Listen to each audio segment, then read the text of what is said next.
আসলে একটা কথা কি কখনো কারো খারাপ চাইনি, তারপর সবার গল্পে আমি খারাপ হইছি। ফ্যামিলির মান সম্মানের কথা ভাবতে গিয়া নিজের প্রিয় মানুষটারে হারায় ফেলছি।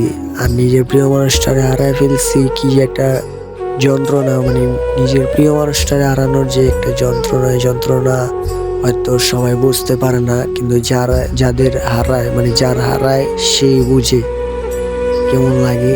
সো আমার কেমন লাগতেছে জাস্ট এটা আমি বুঝতেছি। বন্ধু বান্ধবের কাছে কষ্টের কথা বলছি, বন্ধু বান্ধব কষ্টের কথা বুঝে নাই, বন্ধু বান্ধব উল্টো আরো মজা নিচ্ছে। তো ভাই ব্রাদারের কাছে কার কাছে কি কম, পরের কাছে কিছু কইতে গেলে নিজের কাছে শরম করে যে কি কইতাছি কি বলতাছি আমি। যাক, এটা কোনো ব্যাপার নয়, কেউর কাছে আমি কিছু বলি নেই, শুধু ভাই ব্রাদারের কাছে কইছি যে বন্ধু বান্ধবের কাছে কিছু বললে মনের কথাটা খুলে খুলে একটু হালকা লাগবো। তারও আমি বন্ধু বান্ধবের কাছে কইছি, কিন্তু বন্ধু বান্ধবের হাসি ওরা দিচ্ছে, বন্ধু বান্ধব মজা লইছে। আজকে এই বন্ধু বান্ধবের কাছ থেকে অনেক দূরে আছি, অনেক অনেক দূরে আছি। আর কেমন লাগতেছে আমি নিজেও জানি না, অনেক একা একা ফিল করতেছি। সাথে কোনো বন্ধু বান্ধব নাই, কেউ নাই, শুধু আসছে ফ্যামিলি। ফ্যামিলি নিয়ে অনেক দূরে চলে আসছি বন্ধু বান্ধব থেকে, কিন্তু এখন ফ্যামিলির সাথেও থাকতে মন চাইতেছে না। সো ফ্যামিলির কারণে আমি প্রিয় মানুষটারে হারাই ফেলছি।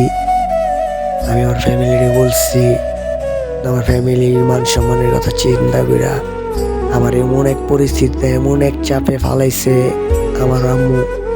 যাক, ওই ব্যাপারে কিছু বলবো না, ওই ব্যাপারে আমি কিছু বলতে চাই না। সো আমার এমন এক চাপের ভিতরে ফালাইনো হয়েছিল, যার কারণে আমি আমার প্রিয় মানুষটারে হারাই ফেলতে বাধ্য হইছি।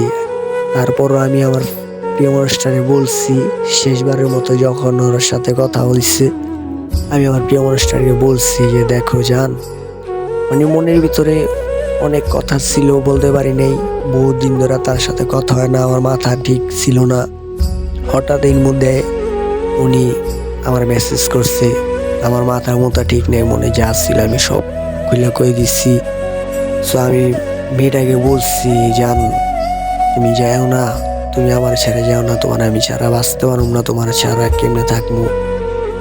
অনেক কষ্ট হয়েছে, অনেক কষ্ট করে কথাগুলো বলছি। আর আমি এটাও বলছি যে জান চলো দুইজনে পালাই যাই, কিন্তু সে আমারে শেষবার মতো একটা কথা বলে গেছে।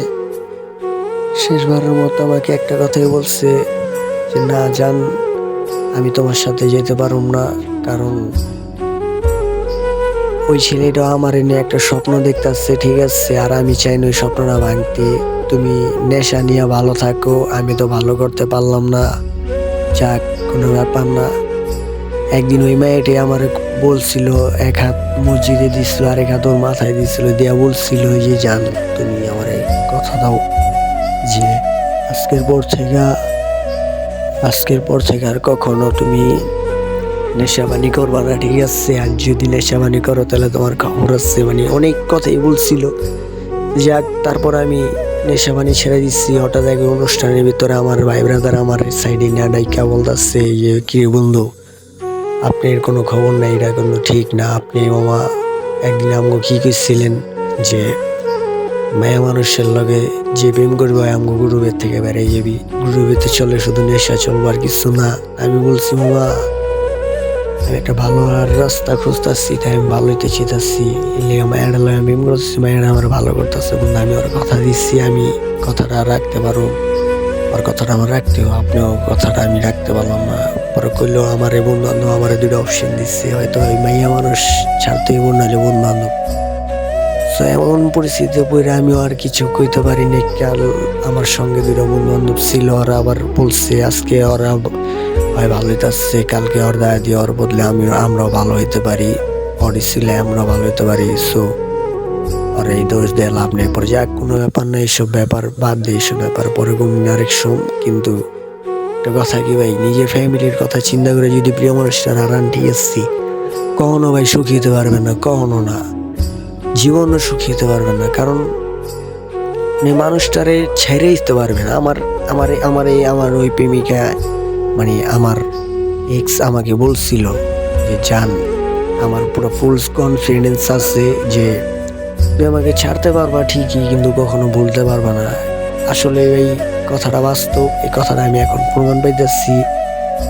ঠিক আছে, আমি ওরা ছেড়ে দিতে পারছি ঠিকই, কিন্তু ওরা বুঝা থাকতে পারতাছি না।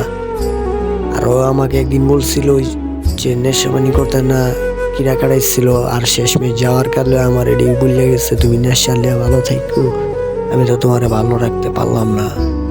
সো আমার আর কি করার, ওই যেহেতু আমার ভালো করতে লিগা ক্রিয়া কাটছিল, যাতে আমি এসব আর না খাই, আবার ওই আমার এই যাওয়ার সময় বলে গেছে তুমি এইসব নিয়ে ভালো থাকো, নেশা নিয়ে ভালো থাকো। ঠিক আছে, আজকের পর থেকে আমি নেশা নিয়ে ভালো থাকুন, তুমিও ভালো থাকো, আমি দোয়া করি তুমি অনেক সুখে শান্তিতে থাকো। যাক, আল্লাহ হাফেজ। যদি কখনো এই ভিডিওটা পাও একটা কমেন্ট করে যেও, ঠিক আছে।